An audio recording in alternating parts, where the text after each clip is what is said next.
Hello friends, सफल steps में आप सबका एक बार फिर स्वागत है। हम लोगों ने एक छोटी सी श्रृंखला शुरू की थी जिसके अंदर हम लोग जूनियर अकाउंटेंट भर्ती के पिछले पेपर को सॉल्व कर रहे थे। आज उसी सीरीज के अंदर हम लोग वीडियो नंबर 3 लेके आए हैं, जिसके अंदर आज हम 2013 में जूनियर अकाउंटेंट की भर्ती का जो पेपर हुआ था वो आप जानते हैं 2 बार हुआ। जो सेकंड नंबर का पेपर है, जो फाइनल पेपर है, उसके क्वेश्चंस को सॉल्व करेंगे।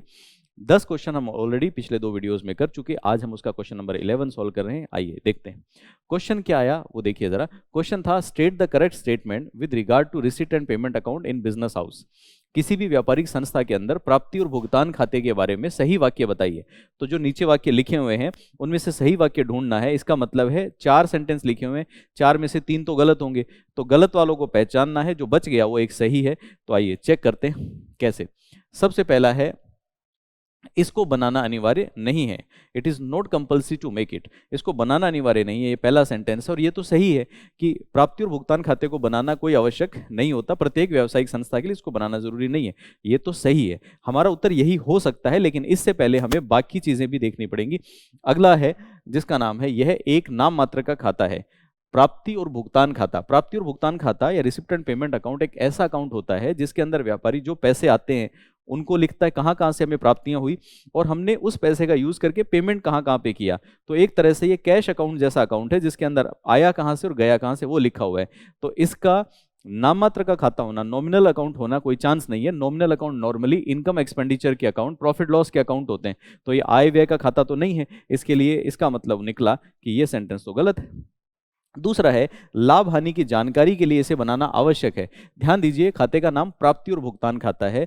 प्राप्ति और भुगतान खाता सिर्फ पैसे की बात करता है, ये बताता है पैसे कहाँ से आए कहाँ गए, ये नहीं बताता कि आपको प्रॉफिट हुआ या लॉस। तो लाभ हानि की जानकारी ये नहीं देता। अगला पॉइंट ये कहता है कि इसका जो शेष है वो आपको ये बताता है कि आपके पास में सरप्लस बचा या डेफिसिट, आपके पास शेष जो बचा वो बचत है या कमी, ये बताता है। ये सेंटेंस भी गलत है। क्यों? क्योंकि जिस तरह से हम लोग प्राप्ति भुगतान खाता बनाते हैं वैसे एक और खाता बनता है जिसका नाम इनकम एक्सपेंडिचर अकाउंट है। इनकम एक्सपेंडिचर अकाउंट का बैलेंस बताता है हमें कि डेफिसिट है या सरप्लस। इस खाते का उससे कोई वास्ता नहीं है। इसका मतलब बी, सी और डी ये तीनों की तीनों गलत हैं। अगर ये तीनों गलत हैं तो इसका सही उत्तर हमारे लिए होगा आंसर नंबर ए। ये खाता बनाना प्रत्येक व्यावसायिक संस्था के लिए अनिवार्य नहीं है। आइए नेक्स्ट देखते हैं। अगला क्वेश्चन था, balance of opening debtors ₹48,000, closing debtor ₹60,000, receipt from debtor during the previous year 1 lakh, opening provision और पता नहीं क्या क्या। देखिए, ये पहले तो हम समझें किस बारे में क्वेश्चन। ये कहता है कि आपकी व्यावसायिक संस्था में आपके पास देनदारों का, डेटर्स का प्रारंभिक शेष या ओपनिंग बैलेंस 48,000 रुपये था। सबसे पहले हम लोग समझें कि देनदार कहते किसे हैं, फिर हम लोग बात करें कि देनदारों का प्रारंभिक शेष हमें क्या बताता है। तो देखिए, सबसे पहले तो हम लोग समझें कि डेटर्स कौन होते हैं। डेटर्स का मतलब है व्यवसाय में जब हम किसी को माल उधार दे देते हैं, सामान उधार दे देते हैं। अगर हम व्यवसाय में किसी को सामान या माल उधार दे दें, अगर हम व्यवसाय में किसी को पैसे उधार दे दें, तो उन लोगों से भविष्य में हम लोग वसूली करेंगे और वो लोग भविष्य में हमें पैसे देंगे। तो जो जो हमें देने के हकदार हैं वो सारे के सारे हमारे देनदार कहलाते हैं।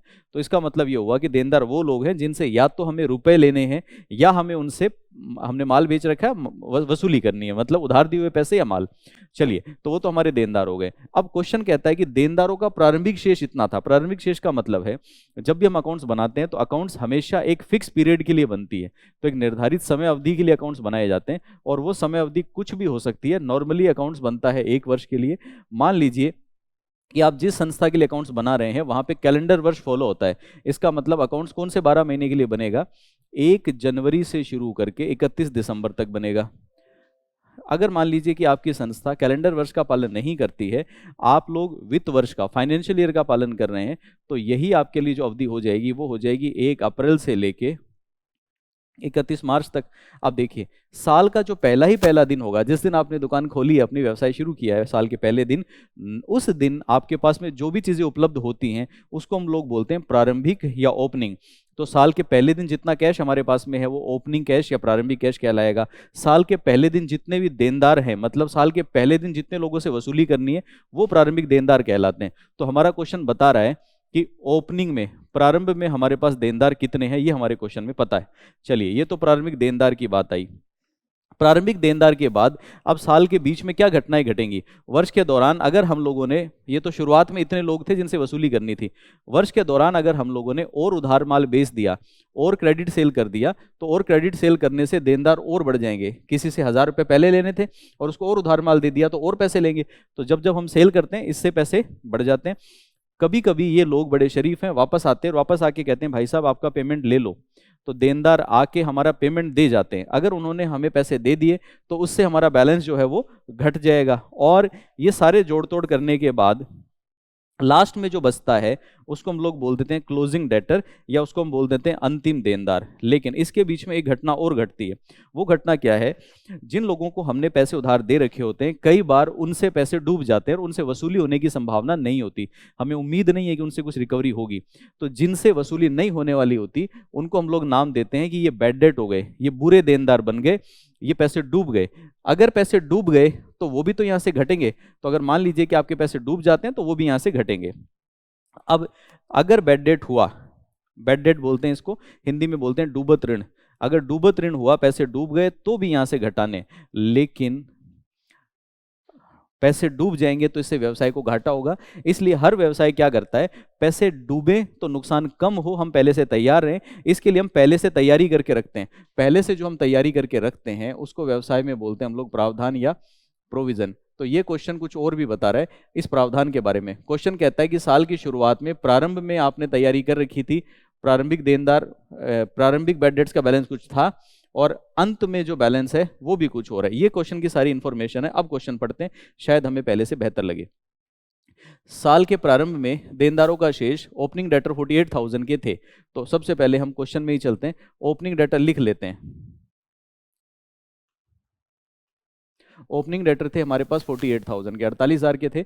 उसके बाद क्वेश्चन कहता है कि देनदारों का अंतिम शेष 60,000 है। क्लोजिंग के अंदर डेटर जो है वो 60,000 के हैं। तो आइए क्लोजिंग के अंदर ये रहा, लास्ट में यहाँ है 60,000, तो 60,000 हमने लिख लिया। और क्या क्या इन्फॉर्मेशन क्वेश्चन दे रहा है, क्वेश्चन कहता है वर्ष के दौरान देनदारों से प्राप्ति 1 लाख। इस वर्ष के दौरान देनदारों से हमें जो पैसे मिले वो कितने मिले, 1 लाख। तो देनदार हमें 1 लाख रुपए दे के चले गए, ये लो 1 लाख लिख दिया। क्वेश्चन कह रहा है कि 1 लाख हो गया। प्रारंभिक डूबत ऋण, प्रारंभिक डूबत ऋण 3,000 था, अंतिम डूबत ऋण 5,000 है। तो ओपनिंग के अंदर ये जो डूबत ऋण या बैड डेट है ये प्रारंभ में 3,000 था, अंत में 5,000 है। ये भी सूचना दी हुई है। ये सारी सूचनाएं क्वेश्चन में दी हुई है, वहां से मैंने उतारी। अब अगली बात देख लेते हैं, क्वेश्चन पूछता क्या है। क्वेश्चन कह रहा है find out the amount of credit sale, उधार विक्रय की राशि निकालिए। तो उधार विक्रय की राशि निकाल लेते हैं, बहुत आसान काम है, कोई मुश्किल काम है ही नहीं। देखो इस क्वेश्चन में ध्यान से देखिए जरा। इस क्वेश्चन में हमें पता है कि शुरुआत में ये 48,000 के थे, उधार विक्रय कितना था ये पता नहीं है। ये क्वेश्चन ढूंढने के लिए कह रहा है, ढूंढ लेंगे। क्वेश्चन कह रहा है भुगतान कितना प्राप्त हुआ, 1 लाख रुपए का प्राप्त हुआ।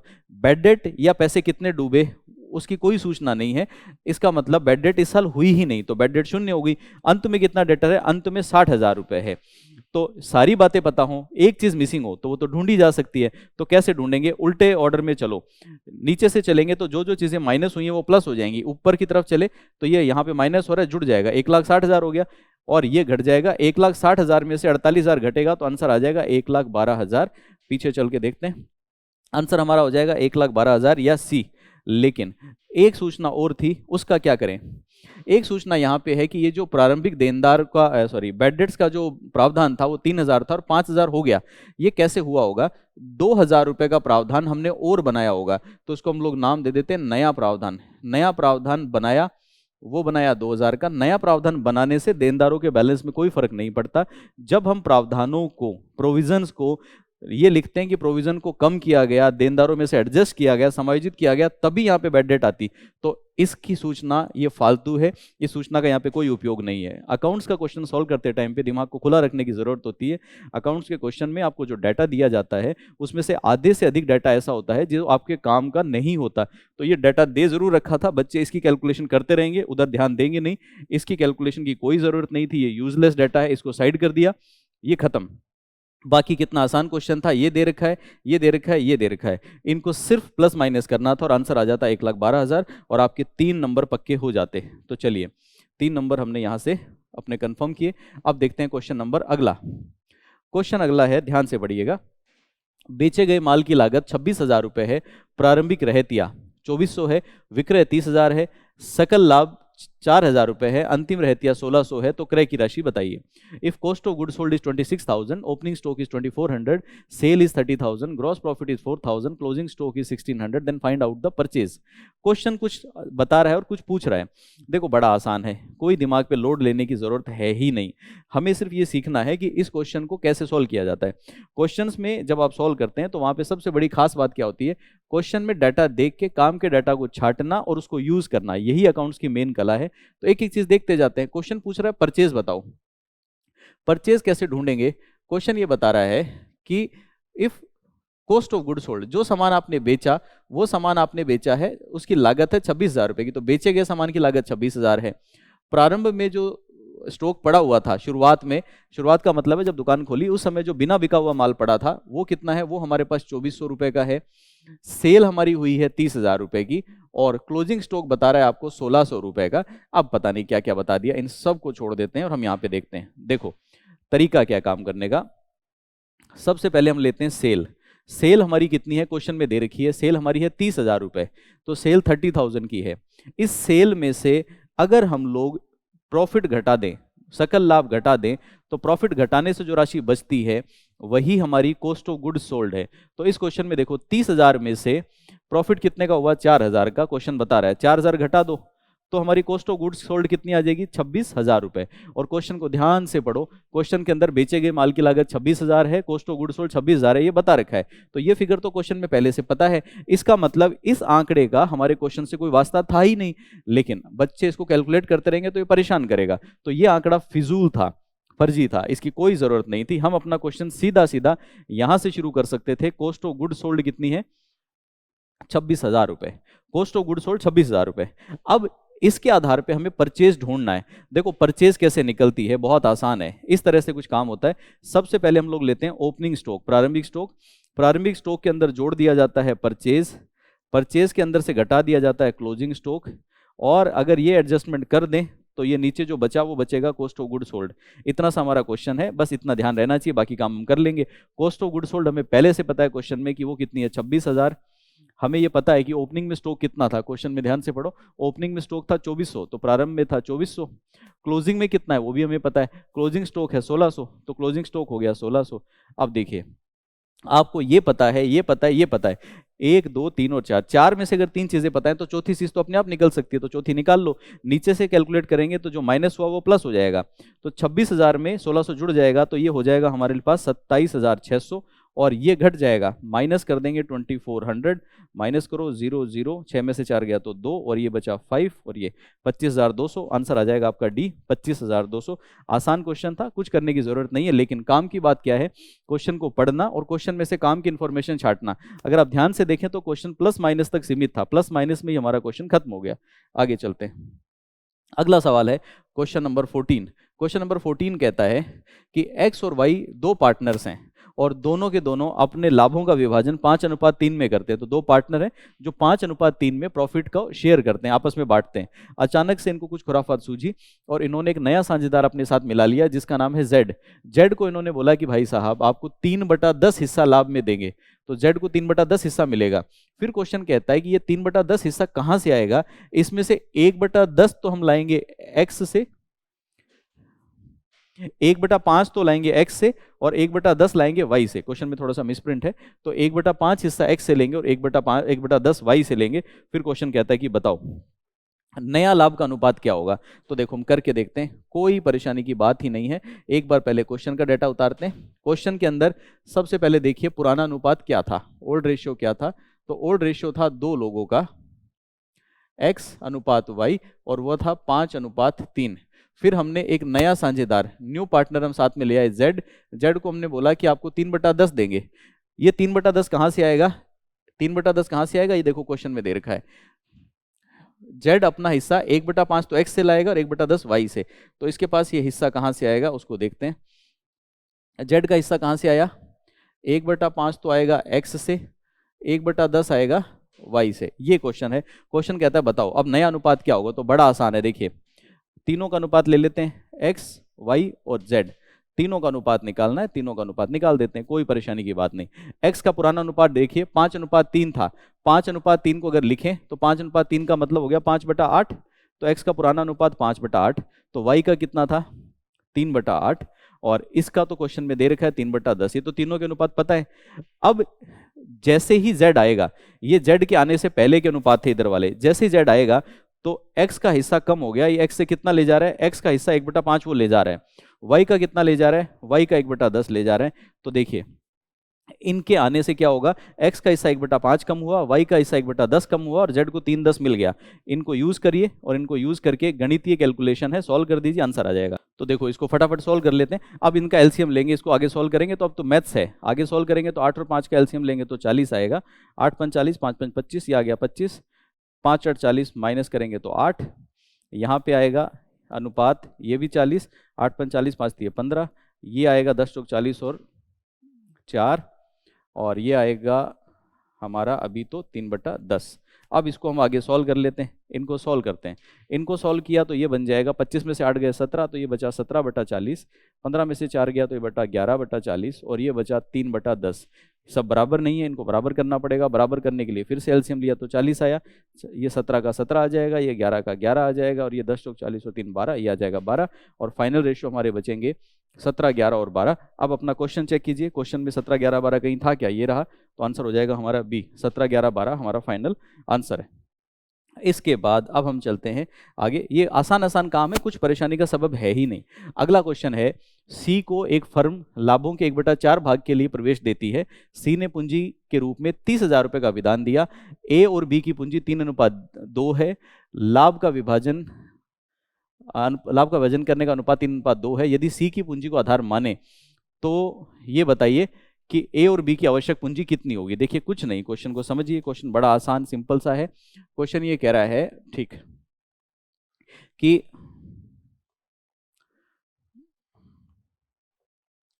क्वेश्चन ये कह रहा है कि किसी फर्म के अंदर पहले से 2 पार्टनर हैं, ए और बी, और ए और बी अगर 2 पार्टनर हैं तो पहले से लाभ का बंटवारा कर रहे थे और उनका लाभ का बंटवारा करने का अनुपात था 3:2, तो वो पहले 3:2 के अनुपात में लाभ बांट रहे थे। अब इन्होंने डिसाइड किया कि हम एक तीसरा पार्टनर और शामिल कर लेंगे, तो तीसरा पार्टनर शामिल किया और उससे 30,000 रुपये लिए।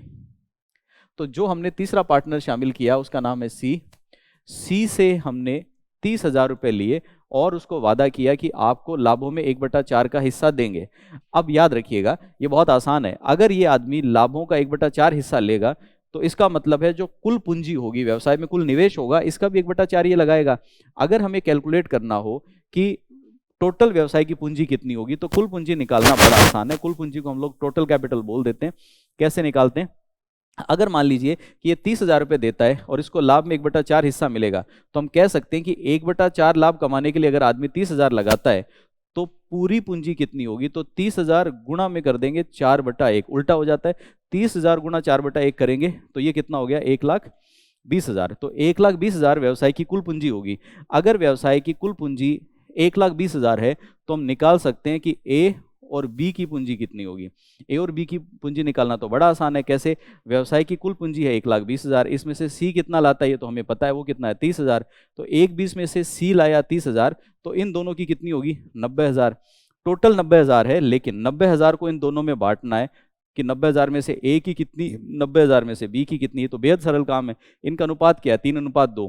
3:2 को अगर हम लिखें तो इसका अनुपात बन गया 3/5 और 2/5। सॉल्व कर दो, 90,000 का 3/5 तो लाएगा ए और 90,000 का 2/5 लाएगा बी।